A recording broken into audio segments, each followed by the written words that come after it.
Scottish church, Ashutosh বা বেথুনের মতো কলেজে গিয়ে যখন তুমি বিএসসি পড়বে, তারপর তোমার কেরিয়ার নেই।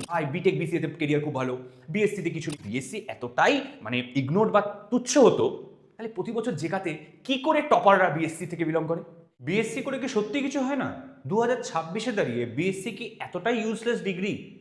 ছেলে মেয়েগুলো সায়েন্স পড়ে, ম্যাথ, ফিজিক্স, কেমিস্ট্রি পড়ে যখন বিএসসিতে অনার্স করতে যাচ্ছে, তাদের কি ভবিষ্যৎ পুরোপুরি অন্ধকার?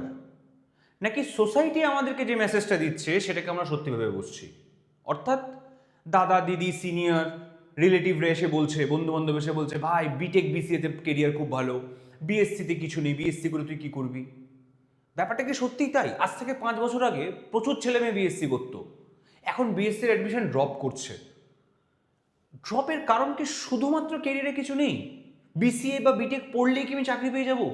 প্রতি বছর হাজার হাজার ছেলে মেয়ে বিসিএ বা বিটেকে ঢুকছে, সর্বমোট দেখা গেলে প্রত্যেক বছর পাস আউট করছে প্রায় 50,000 ছেলে মেয়ে বিটেক বিসিএ টেকনিক্যাল ডিগ্রি করে। সবাই চাকরি পাচ্ছে সঠিকভাবে? নাকি কোথাও কোনো সমস্যা আছে? নাকি বিএসসি নিয়ে আমাদের রাস্তাটা পরিষ্কার নয়? কেউ এসে দেখিয়ে দিচ্ছে না কোন পথে হাঁটলে বিএসসিতে ভালো কিছু করা যেতে পারে? আমি একেবারেই বলবো না বিএসসি সব থেকে ভালো ডিগ্রি, অবশ্যই বিটেক বিসিএ বেশি পারফরমেন্স পাবে বা প্রায়োরিটি পাবে, কিন্তু তা বলে কি বিএসসি ফেলে দেওয়ার মতো? আজকে জানি বিষয়টা কি। প্রথম কথা হচ্ছে, ব্যাচেলর অফ সায়েন্স অনার্স 4 বছরের যখন এনইপি সিলেবাস পাবলিশ হয়েছে 2023 থেকে, তখন কিন্তু পুরো ডিগ্রিটার দিকে তাকালে, সেটা কম্পিউটার সায়েন্স বলো, ম্যাথমেটিক্স বলো, ফিজিক্স বলো, সেই সাবজেক্ট কিন্তু অনেক পাল্টেছে এবং সাবজেক্টের ডেপথ অনেক পাল্টেছে। নতুন নতুন কারিকুলাম এসছে। ফিজিক্স অনার্স যারা পড়ছে বা ম্যাথ অনার্স যারা পড়ছে, তারা ভালো মতো পাইথন বা সি প্রোগ্রামিং জানে, ভালো ভালো ফ্রেমওয়ার্ক তারা জানে, প্রজেক্টে তারা ডেটা সায়েন্স, ডেটা অ্যানালিটিক্সের কাজ করছে। কম্পিউটার সায়েন্সের কথা ছেড়েই দিলাম, কি না এমন জিনিস শেখানো হয় যেটা বিটেকে কম্পিউটার সায়েন্সে শেখানো হয় না, বিএসসিতে হয় না? সবেতে হয়। প্রবলেম হচ্ছে আমি কিভাবে দেখছি, আমার কাছে কতটা ভিশন ক্লিয়ার। তার কারণ একটা কথা বুঝবে, বিটেক মানে অবশ্যই ফিজিক্স, কেমিস্ট্রি, ম্যাথমেটিক্স পড়ে জয়েন্ট দিয়ে তবে সে বিটেক করছে, তো বিটেক কেমিস্ট্রি সাইডে সারে কিছুক্ষণের জন্য। এবারে সে বিসিএতে 5 বছরের খরচা হচ্ছে 4 লাখ, 5 লাখ, এমন এমন জায়গায় 6 লাখ টাকাও খরচা। বিএসসিতে হার্ডলি একটা বছরে যদি আমি 7,000 10,000 টাকা ধরি, ওভারঅল 30 থেকে 50,000 টাকার মধ্যে তোমার 4 বছরে বিএসসি কমপ্লিট হয়ে যাচ্ছে। গভর্নমেন্ট কলেজ ভর্তি, ক্যালকাটা ইউনিভার্সিটির আন্ডারে, স্টেট ইউনিভার্সিটির আন্ডারে, বর্ধমান ইউনিভার্সিটি আছে, কল্যাণ ইউনিভার্সিটি আছে। বিএসসিতে ঢোকা অনেক বেশি সুবিধাজনক, তার কারণ বিএসসিতে কোনো রকম ডিরেক্ট এন্ট্রান্স এক্সাম নেই। বিএসসিতে রেজাল্ট ভালো করলে, এইচএসের যদি রেজাল্ট খুব ভালো হয়, ডাব্লিউবি ক্যাপের মাধ্যমে তুমি ঢুকতে পারবে কাউন্সিলিংয়ের মাধ্যমে। হ্যাঁ, একটা ক্রাইটেরিয়া, শুধুমাত্র ম্যাথমেটিক্স বা সায়েন্স ব্যাকগ্রাউন্ড যাদের, তারা বিএসসি করতে পারবে। ফলে এখানেই ফিল্টার হয়ে গেল, এখানেই মোস্ট ইম্পর্টেন্ট থিং। স্যার কি করব? বিএসসি করে কি আমি চাকরি করব, না হায়ার স্টাডিজ করব, নাকি ম্যানেজমেন্টের দিকে যাব? বাবা, তুমি যেটা ইচ্ছা করতে পারো।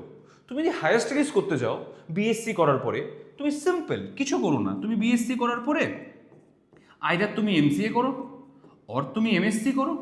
এমনকি এই 2027-এর গেটের নোটিফিকেশন আসার পর আরও ডিটেলসে জানা যাবে, তুমি বিএসসি 4 বছরের ডিগ্রি করার পরে তুমি এমটেক পর্যন্ত করতে পারবে, যদি তোমার অনার্স আর রিসার্চ ডিগ্রিতে ওভারঅল 70 না 75% নাম্বার থাকে। নোটিশ আসলে পরিষ্কার হয়ে যাবে। অর্থাৎ তুমি কোথাও কোনো অংশে গিয়ে এমটেকও করতে পারবে এই হায়ার স্টাডিজগুলো করার পরে। তোমার যদি মনে হয় যে আমি আরও এগোবো, আরও কোনো কলেজের প্রফেসরশিপের দিকে যাব বা কোনো চাকরির দিকে যাব, গো ফর পিএইচডি, কোনো অসুবিধে নেই। হায়ার স্টাডিজ করো না, কে বারণ করেছে? কত খরচা হচ্ছে বিএসসিতে? ইয়ারলি হার্ডলি 10,000 টাকা খরচা হচ্ছে। বিসিএ বিটেকের থেকে তো অনেক কম। লোকে লোন নিয়ে পড়ছে বিসিএ বিটেক। এরকম প্রচুর গার্জেনকে আমি চিনি, তাদের আর্থিক অবস্থা সত্যিই সচ্ছল, লোন নিয়ে ছেলে মেয়েকে বিসিএ করাচ্ছে যাতে করে চাকরি পেতে পারে। তারা চাকরি পাবে, কিন্তু বিএসসি যারা করছে তারা কেন এত হীনমন্যতায় ভোগো? এখানে আমার প্রবলেম। আমার বক্তব্য একটা, তুমি যে ডিগ্রিটায় ভরসা করে এসছো কম্পিউটার সায়েন্স বা ম্যাথে বা ফিজিক্সে, তোমার পড়তে পড়তে 4 বছর তোমার যদি মনে হয় যে আমার সাবজেক্টটা ভালো লাগছে না, আমি লাইন চেঞ্জ করব, তার জন্য তো অপশান অনেকগুলো খোলা আছে। তুমি চাইলে, তুমি যদি ম্যাথ অনার্স পড়ে থাকো, তুমি সেখান থেকে গিয়ে এমসিএ করে কম্পিউটার দিকে ঢুকতে পারো, বা তুমি সেখান থেকে তুমি ডেটা সায়েন্স পড়তে পারো বা ডেটা অ্যানালিটিক্স পড়তে পারো। সব থেকে বড় কথা, এমন কোনো গভর্নমেন্টের এক্সাম হয় না, গেট, ক্যাট বা তোমার গভর্নমেন্ট জবের যে এক্সামগুলো, যেগুলোতে বিএসসি এলিজিবল নয়। তারা 4 বছর এত পরিশ্রম করে, ইউনিভার্সিটির এত প্রেশারে থাকে, এমনি এমনি তারা পড়াশোনা করতে বাধ্য। এবং পড়াশোনা করেও আমার কাছে প্রতি বছরই কোনো না কোনো বিএসসি স্টুডেন্ট আসে, কোনো না কোনো বিসিএ স্টুডেন্ট আসে, কম্পেয়ার করলে কিছু কিছু ক্ষেত্রে বিএসসি বেটার পারফর্ম করে যায় বিসিএর থেকে। কেন?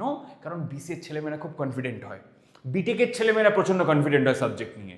বিএসসিরা মনে করে বিটেক বিসিএ করলেই চাকরি পাওয়া যাবে, তারা কোনোদিনও চাকরি পেতে পারে না।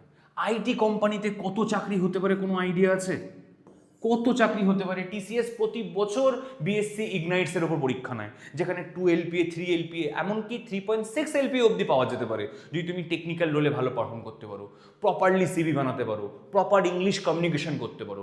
অর্থাৎ আমার সব কথার মধ্যে একটাই বক্তব্য, তোমার ইউনিভার্সিটি, সাপোজ ক্যালকাটা ইউনিভার্সিটি বা স্টেট ইউনিভার্সিটি বা বর্ধমান ইউনিভার্সিটি যে প্রেশারটা দিচ্ছে, তুমি ওই প্রেশারে পড়ে মনে করছো তোমার 4 বছর শুধু পড়াশোনা করতে হবে। তুমি যদি একটু টেকনিক্যালি জিনিসপত্র ভাবো বা তুমি ওই প্রেশারটাকে অ্যাডাপ্ট করতে পারো, করে রোজ রোজ একটু একটু করে যদি টেকনিক্যাল স্কিলের ওপর ভরসা করতে পারো বা টেকনিক্যাল স্কিলের ওপর জোর বাড়াতে পারো, এআই আছে, পাইথন আছে, ডেটা অ্যানালিটিক্স আছে, ফুল স্ট্যাক ডেভেলপমেন্ট আছে, মোবাইল অ্যাপ্লিকেশন ডেভেলপমেন্ট আছে, স্কিলের ওপর নির্ভর করে তোমার অনার্স ডিগ্রি আছে, তুমি 11-12 সায়েন্স নিয়ে পড়েছো বলে তুমি বিএসসি করতে পারছো, প্লাস তোমার 4 বছরের অনার্স ডিগ্রি, স্কিল এনহ্যান্স করো, তারপরে গিয়ে যত পরীক্ষার জায়গা আছে 10টায় বসো, একটা পাবে। এই থটটাই আমাদের কেউ ডেভেলপ করে দিচ্ছে না। কে বলেছে বিএসসি করা মানে শুধুমাত্র তোমাকে টিচিং লাইনে যেতে হবে বা প্রফেসরশিপে যেতে হবে বা গভর্নমেন্ট জবের দিকে যেতে হবে? প্রাইভেট জবও তো তোমার জন্য অ্যাভেলেবেল। যে যেখানে ডিগ্রিতে বিসিএ বসতে পারে, 90% জায়গায় সঙ্গে সঙ্গে বিএসসি সিএসআইটি বা ম্যাথ অনার্স বসতে পারে। যে কোনো ডেটা সায়েন্টিস্টের কাছ থেকে তুমি জেনে নাও, যদি কেউ ম্যাথ অনার্স পড়ে বিএসসিতে, সে ডেটা সায়েন্সে ভালো পারফর্ম করতে পারবে। যদি বিএসসি এতটাই মানে ইগনোরড বা তুচ্ছ হতো, তাহলে প্রতি বছর জেকাতে কি করে টপাররা বিএসসি থেকে বিলং করে? কি করে যাদবপুর বলো, ক্যালকাটা বলো, কল্যাণী গভর্নমেন্টে বলো, যত টপার আছে maximum BSc computer science, BSc mathematics, BSc physics থেকে বিলং করে? কারণ আজও বিএসসি ডিগ্রি মানে একটা স্টুডেন্টকে রেজাল্টের ভিত্তিতে কাউন্সেলিং করে ভর্তি হতে হচ্ছে। কি বলছো তুমি? তুমি এত ভালো রেজাল্ট যদি করছো অনেকে এইচএসে, সেখান থেকে স্কটিশ চার্চ, আশুতোষ বা বেথুনের মতো কলেজে গিয়ে যখন তুমি বিএসসি পড়বে, তারপর তোমার কেরিয়ার নেই? নাকি সত্যি সত্যি তুমি সমাজের মতো করে নিজেকে মানিয়ে নিচ্ছ, হ্যাঁ আমার কেরিয়ার নেই? তাই নিজের ওপর ভরসা রাখো।